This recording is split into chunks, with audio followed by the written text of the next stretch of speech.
Tingnan nyo guys si Gia. Dahil sa sobrang bigat, hindi niya na mabitbit ng tatay niya. Ayan. Buti na lang may ganito kung stroller. Kung hindi, ayan. Ano ba, mainit ba be?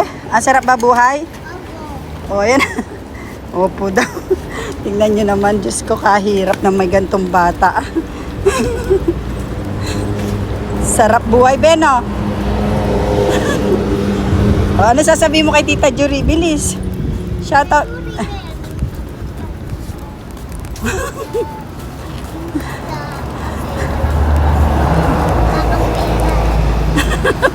Ano sabihin mo sa hikaw mo kay Tita Jury tsaka kwintas mo? Ang ganda ako. Ikaw yung pangit. O, sino nagbili ng kwintas mo? Mom, Jess. O, yung hikaw mo. Bilis, pakita mo. Katita mo kay Tita Jury. Eto, oh.